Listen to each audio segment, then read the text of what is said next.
Tonight we explore the mythic tale of Aryan, the forgotten son of Heistus, a demigod born not of Olympus, but of fire and steel deep in the forge of a mortal blacksmith.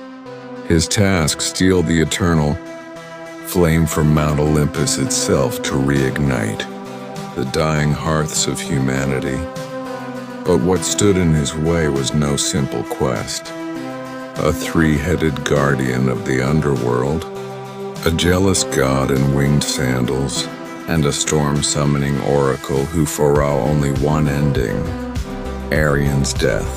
So, before you get too comfortable, take a moment to like the video and subscribe, but only if you enjoy the kind of content that merges myth and mystery. And hey, let us know, where are you watching from? What time is it for you right now? Sometimes our stories are better than sleep, and other times they just make you dream louder. It's time now to dim the lights, turn on a fan for some noise, and let's cover what we have for tonight together. In the flickering forge of Mythic, where men shaped iron with sweat and prayer, there lived a woman whose hands rivaled the gods. Her name was Callista, a mortal blacksmith with fire in her soul and a hammer that sang when it struck bronze. She built swords that could split spears in midair and armor so seamless it was whispered that Ares himself once wore her breastplates into battle.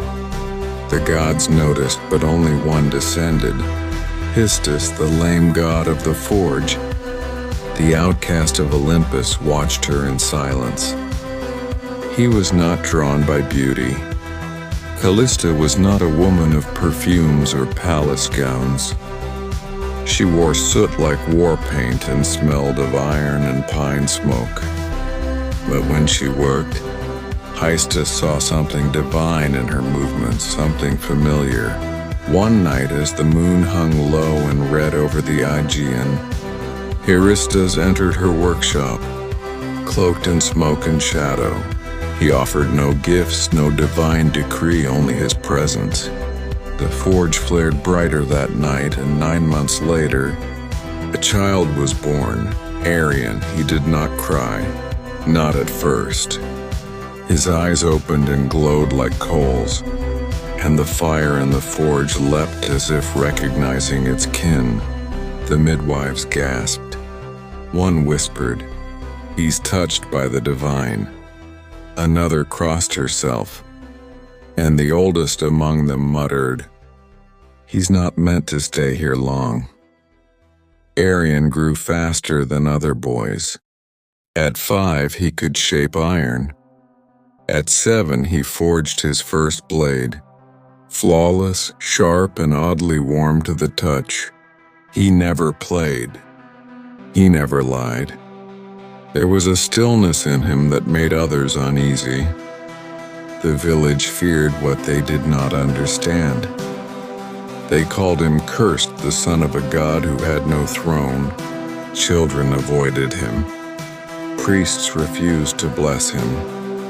But Callista, she loved him fiercely, teaching him not just to work with fire, but to respect it. "Flame obeys those who listen," she'd say, "not those who command." By the time he turned 16, Aryan's forge burned day and night, shaping weapons for cities he'd never seen and kings he'd never meet. But even as metal flowed beneath his hands, something deeper stirred within him. He wasn't made to serve. He was made to change the world. Long ago, the eternal flame had been a gift stolen from the heavens, defied into existence by Prometheus himself. It was fire not just for warmth, but for thought, art, creation. It was what set man apart from beast. But that age of defiance had dimmed. Humanity no longer remembered the debt it owed the gods, and the gods in turn had turned their backs on mankind. It began slowly. Hearths that once glowed without fail began to flicker out. Forests grew colder, storms stretched longer, crops wilted in spring, and homes were filled with the breath of frost even in high summer. Children shivered beside unlit chimneys. Old women murmured prayers into ashes that gave no heat. Priests spoke of punishment. Scholars blamed the stars. But across villages, towns, and empires, a different fear took root. Not that the world was ending, but that the gods had abandoned them. And they were right. High atop Mount Olympus, the gods had sealed away the last true flame. A spark kept alive only in the divine brazier, untouched by mortal hand for centuries. No god dared share it again. They feared man's rebellion, feared what Prometheus had begun. They told themselves, let them suffer. They must remember their place. But not all gods agreed. In hidden corners of the world, whispers stirred. Dryads spoke of a boy born of flame. Nymphs saw sparks dancing in a boy's eyes from Mycenae. The winds carried a name, Aryan. In the cold chambers of Delhi, the oracle dreamed of fire, walking on two legs, lighting cities with its footsteps. And in the depths of forgotten temples, dying candles sputtered back to life at the sound of a blacksmith's hammer-striking anvil. Iran had no idea. He only knew the iron was growing harder to shape, that the flames in his forge required more breath, that the warmth that once came easily was slipping away. But the world had begun to watch. Gods, both old and silent, had turned their gaze to Mythic, the divine brazier atop Olympus. Though shielded in marble and guarded by fate, flickered for the first time in an age, responding not to a god, but to a boy born of fire and sorrow. And deep within him, something began to glow. Delhi was dying, once the center of divine council, where kings and warriors climbed stone paths to seek Apollo's voice. Now it stood quiet, its columns cracked and overgrown, its sacred springs reduced to mist. But one voice still lingered, buried deep within the mountain's breath. The oracle Aryan arrived in silence. No one greeted him at the gates. The torches lining the temple had long since gone out. Ivy clung to broken altars like fingers, unwilling to let go of lost faith. Thunder growled in the clouds above, not of rain, but of something older watching. He descended into the hollow chamber where generations before him had once wept and begged. There, seated atop a crumbling stone throne, was the oracle. She was draped in violet robes, skin pale like ash, eyes blind but blazing with storms. Before he could speak, she inhaled sharply like a flame being pulled back into a lantern. Ion, she hissed, though no name had been spoken. He said nothing. You will climb the mountain. You will take the flame and you will die. Her voice cracked like a whip through the stillness. He didn't flinch. He had heard stories of oracles, their riddles wrapped in poetry and metaphor. But this wasn't a prophecy. It was a sentence. She rose slowly, limbs moving like smoke caught in wind. The gods will oppose you. The world will demand your failure. The flame what you seek, it does not belong to mortals. It was stolen once, and the price was eternity in chains. Aryan stepped forward, fists clenched. So let me pay the price. A long silence followed, then laughter, not cruel but tired, the sound of someone who had seen too many stories end the same way. "You already are," she whispered. The room grew dark. The thunder outside crescendoed. The air pulsed with something old, something primal. Then just as suddenly everything went still. The oracle slumped back into her seat. Her mouth opened, but only smoke escaped.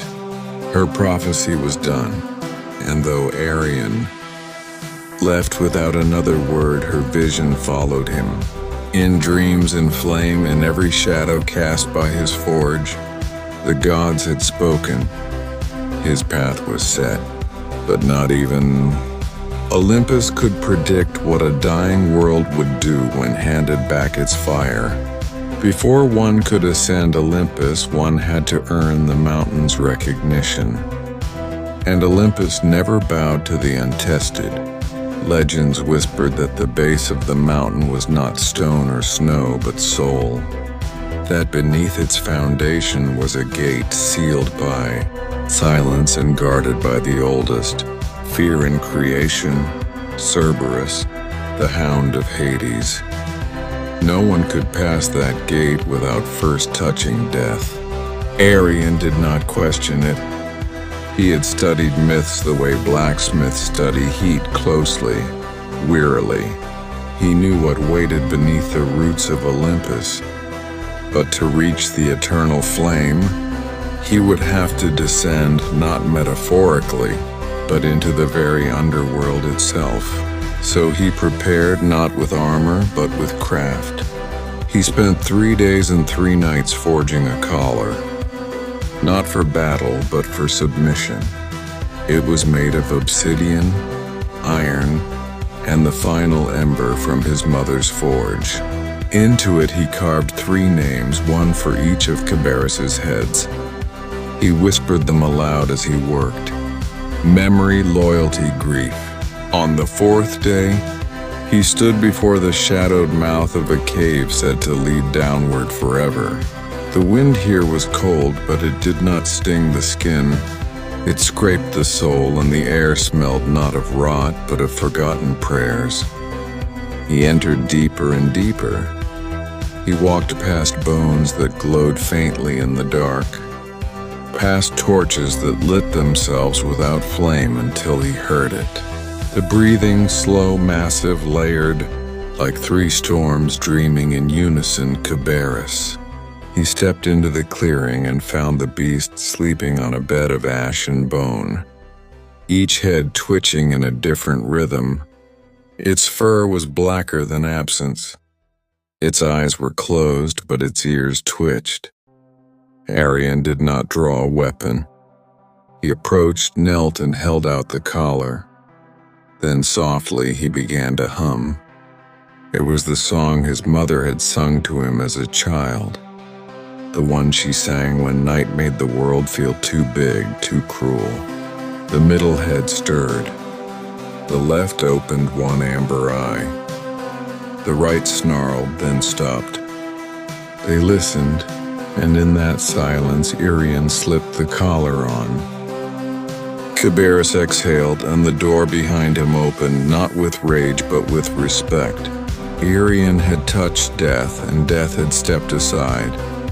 The road up Olympus was no road at all. There were no markers, no stars to guide the way, only sheer rock, biting wind, and whispers that echoed from nowhere. Aryan climbed not with certainty, but with instinct. His mortal hands bled. His divine blood burned. The mountain resisted him at every turn, and then he appeared. Not with a roar, not in a flash of power, but in silence. Hermes, the trickster, the messenger, the thief. He stood on a ledge ahead, dressed like a traveler, cloak loose, sandals laced with feathers, eyes sharp as broken glass. A crooked grin danced across his lips. "Well," he said, spinning a coin between his fingers, "I thought you'd be taller." Aryan didn't stop climbing. "I know why you're here," Hermes continued, walking casually beside him without ever lifting a foot. "You want to bring fire back to the mortals? Sweet noble stupid, Aryan paused. Then stop me. Hermes chuckled. Stop you? Oh no, I'm not here to fight you. I'm here to make sure you understand the deal. You're walking into the heart of Olympus, into the god's vault, into a story that isn't yours to tell. And yet Aryan replied, Here I am. That smile faded slightly. You're trying to restore a balance that was broken for a reason, Hermes said. The flame was a gift once, a mistake, and now the gods guard it like a dragon guards gold. Not because it's precious, but because it's dangerous. Aryan stared at him. Then they've forgotten what danger looks like. For the first time, Hermes' expression soured. The air around them shifted. The coin in his hand vanished. His wings twitched. You think you're Prometheus, he said, voice cold. But you're not even a flicker compared to him. I'm not trying to be him, Aryan answered. I'm trying to finish what he started. Hermes stepped forward, pressed 2 fingers to Aryan's chest. Then here's my gift. Pain surged. It wasn't physical. It was deeper. A thread inside him twisted, turned. The fire you seek, Hermes whispered, will burn everything you are. Then he vanished. The mountain groaned. Thunder rolled. A storm had begun, not of rain, but of consequence. And Aryan climbed higher, cursed but unshaken. The curse settled into Aryan's chest like frost in the lungs. At first it was subtle, a tightening when he breathed, a dull heat beneath his skin. But the higher he climbed, the more it bit into him. Not like a wound, more like erosion. Piece by piece, the man was being scraped away, leaving something raw behind. Mount Olympus was no longer just a mountain. It was alive. Its cliffs shifted beneath his feet. Wind screamed down ravines like ancient voices, furious to be disturbed. The higher he rose, the less mortal the world became. Trees stopped growing. Birds stopped singing. Even the stars above seemed to pull back. There were no paths, only jagged ledges and sheer faces that demanded sacrifice with each step. Aryan bled. He slipped. Once he nearly fell to his death, but a sudden flash of heat from within his chest steadied him. It was as if the flame Hermes spoke of, the one that would burn him, had begun to awaken. But he kept climbing because every time he faltered, he thought of the dying hearths, the cold villages, the children huddled in darkness.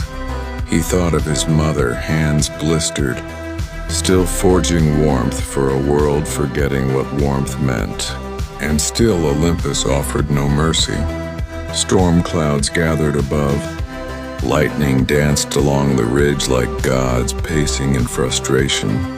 He could feel their eyes now, watching, judging, waiting for him to fall. But it wasn't just the mountain fighting him. It was Olympus itself. He passed ancient ruins carved into the stone.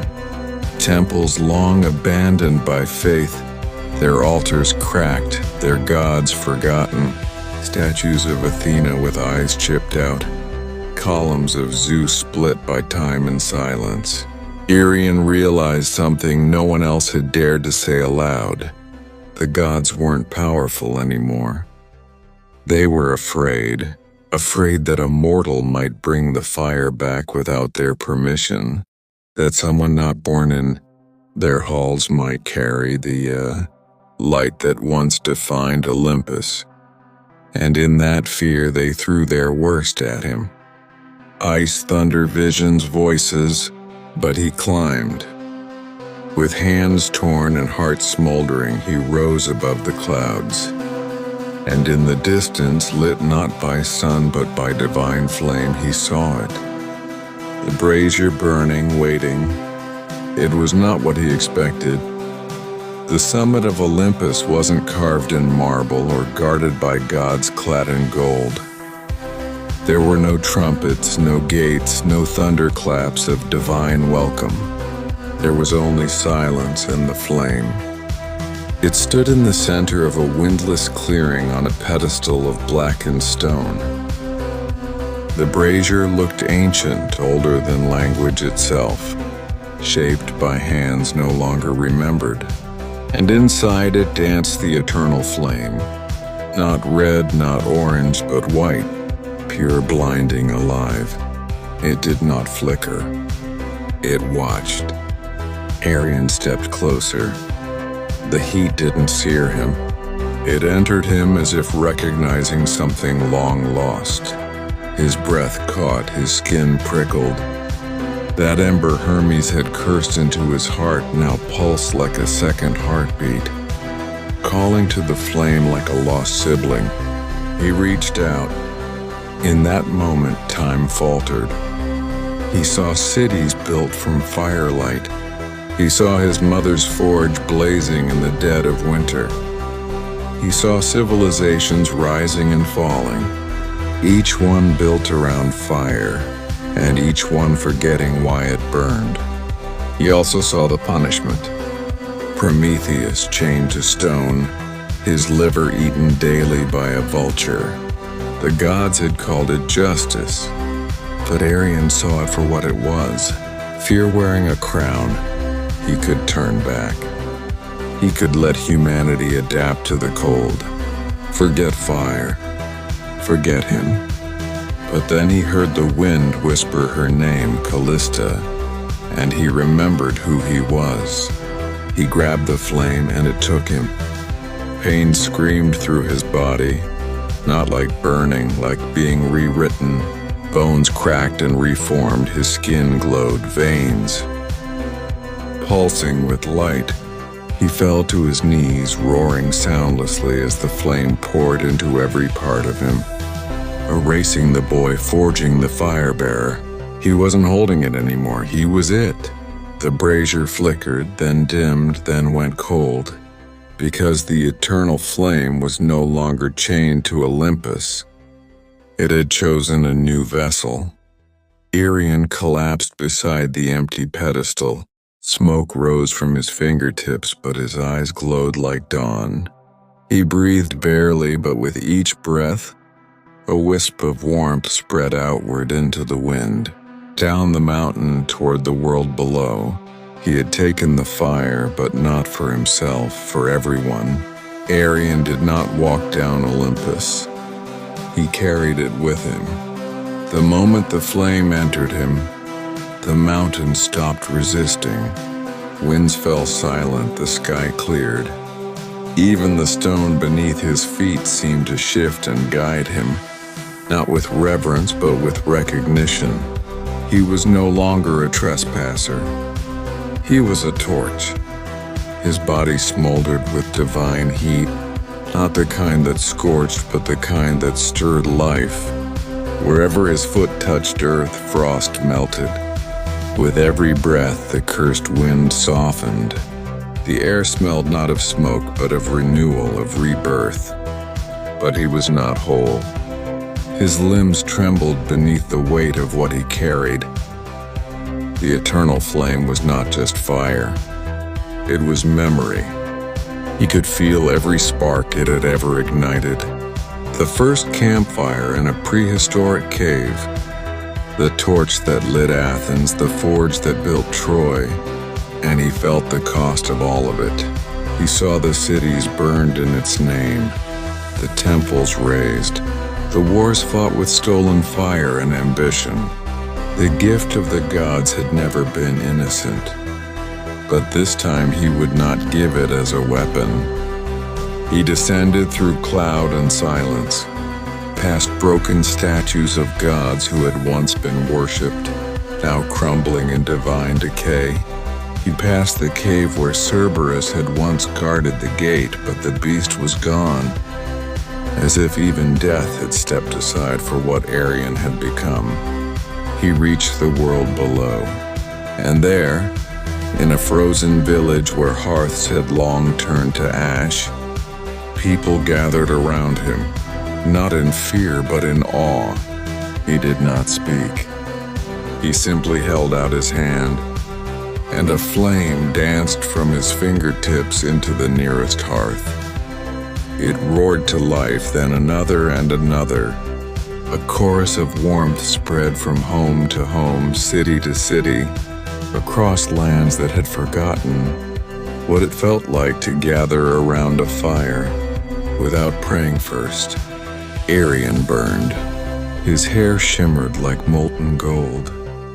His skin cracked like cooled obsidian. He was dying but not fading. He was becoming something else. He had not stolen the flame. He had become it. And everywhere it burned, the world whispered his name, not in worship but in gratitude. No tomb was ever built for Aryan. No statue was carved. No songs were sung in temples. There was no procession, no mourning, no final battle to mark his passing. And yet he never disappeared. After the fires returned, strange things began to happen across the land. In distant villages where no traveler had passed, hearths lit on their own. Entire forests, once frozen solid, blossomed overnight. Blacksmiths claimed their forges heated faster. Children, huddled in the cold, told their parents they saw a man of light standing beside the flame before it rose. No one could prove anything, but they all told the same story. He walked until there was nothing left of him to walk with. His body had long since cracked and burned, not from weakness but from transformation. What remained of Aryan bone, blood, voice had become spark, smoke, heat, and he gave it all away. His mother's forge was the last place touched. Old abandoned, its fires cold for decades, until one night a traveler, passing through, claimed he saw a boy hammering something glowing, white at the anvil. When he looked again, the forge was empty, but the flame danced high and hot, just like it used to. They say the gods felt it. That Olympus, sensing it had been stripped of its power, trembled in its silence. But the gods did not strike back. They did not rage, because even they understood Aryan had not challenged them with war or pride. He had reminded them of purpose. And so the eternal flame, once hoarded by immortals, now flickered in every village, every city, every lonely mountain hut. It lived in the warmth of soup shared by strangers, in candles placed by grieving hands and torches lifted. They say the night after Aryan vanished from Olympus, the stars did not rise. Not one. For the first time since the dawn of myth, the heavens dimmed. The constellations themselves flickered like candles in wind, as if the sky were holding its breath, unsure whether to mourn or bow. In the marble halls of Olympus, silence reigned. The gods gathered, those who remained, their thrones once radiant, now cold. Zion, Lord of the Storm, stood first. His voice cracked like thunder across the chamber. "The flame is gone," he said, though they all knew. "Stolen by a half-blood." The word half-blood echoed sharp as lightning against stone. Athera, goddess of wisdom, lowered her eyes. "He did not steal it," she whispered. "The flame chose him." That silence again. Uneasy, ancient. Hermes leaned against a pillar, coin flicking between his fingers. "You should have seen him," he said softly. He didn't take.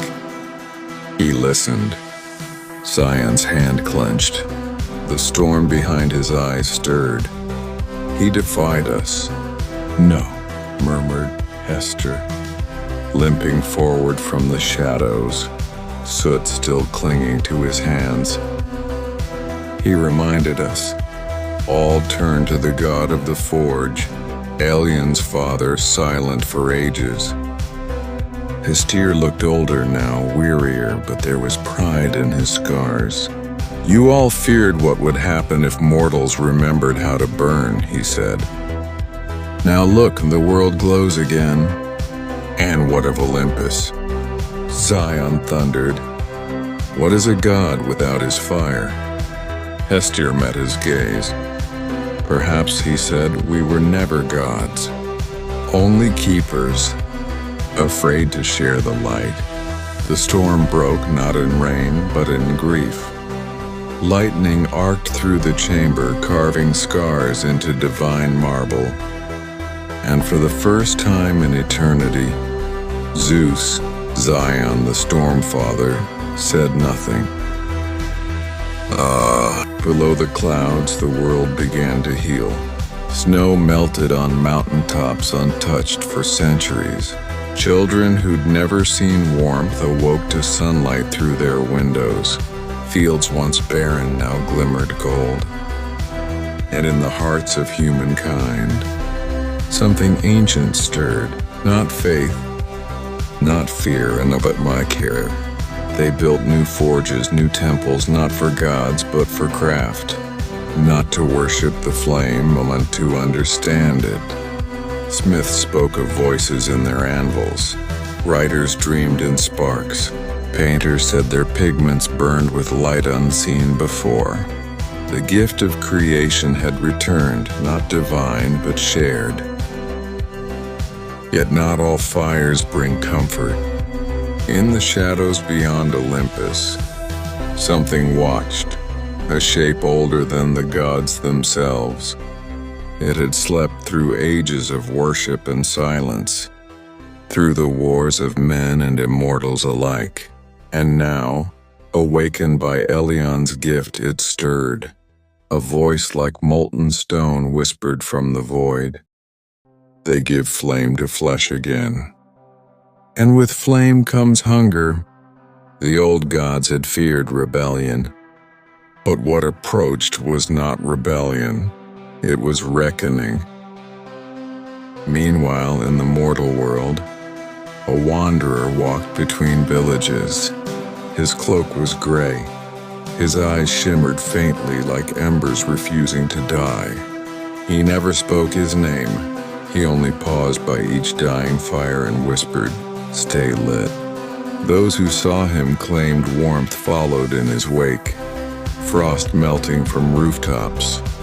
Crops ripening overnight. Some said it was Elion returned. Others said it was only his shadow. But the truth was more mysterious still. Every spark he touched grew brighter. Every hearth he visited burned longer. And deep within the heart of the earth, beneath mountain, sea, and storm, something ancient began to pulse again.